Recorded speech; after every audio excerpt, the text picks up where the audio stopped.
Hello, my name is Amy Sturkey. I'm a pediatric physical therapist, and I'm doing a video series on toe walking. So we have to get into a few more details to really talk about toe walking well. One of the things they talk about with toe walking is first, second, and third rockers. So let's try to go through what that is. Okay, so first walker, when you're walking and your foot hits, the heel comes down, and then your foot rocks forward over from your heel to your toe. That's first rocker. And then on the second rocker is when your lower leg or your tibia, when it rocks forward over your foot. That's second rocker. And third rocker is when your foot rocks up, heel up first, and then comes up over your toe. That's normal. So what happens in toe walkers is sometimes they hit foot flat, but a lot of time, and sometimes they just start off hitting their foot. A lot of times that first rocker is messed up, so that they come and they don't get their heel down to rock forward over that foot for the first rocker.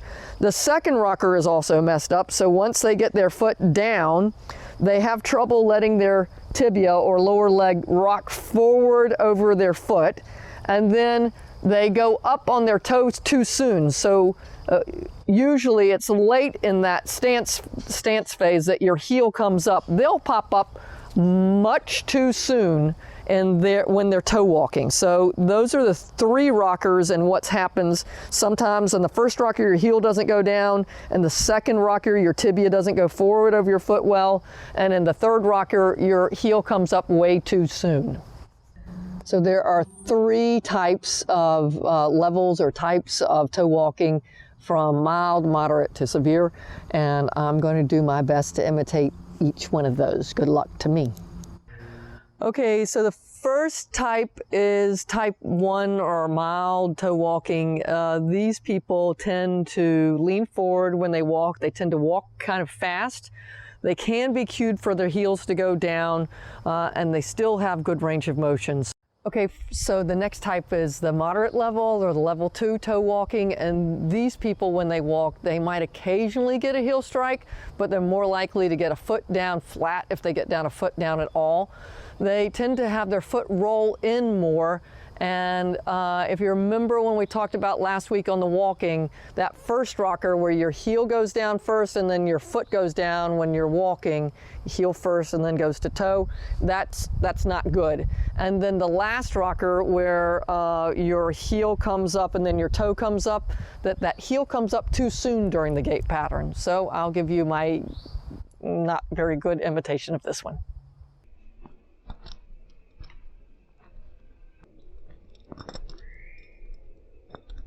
Okay, the third type is level 3 or more severe toe walking, and this is when you start to have limitations in how much your ankle can move compared to normal, that when you walk, that basically all it touches is your forefoot. Your heel doesn't hit at all.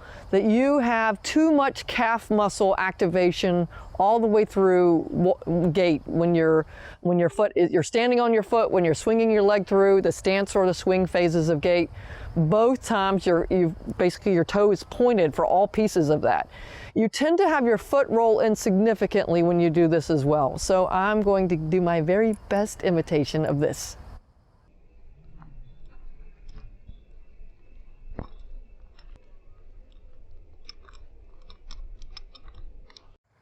So the only other gait deviations that tend to go along with this is you tend to see their pelvis tilted too far forward when they walk, as opposed to having a more typical tilt the pelvis. Their pelvis tends to go too far forward.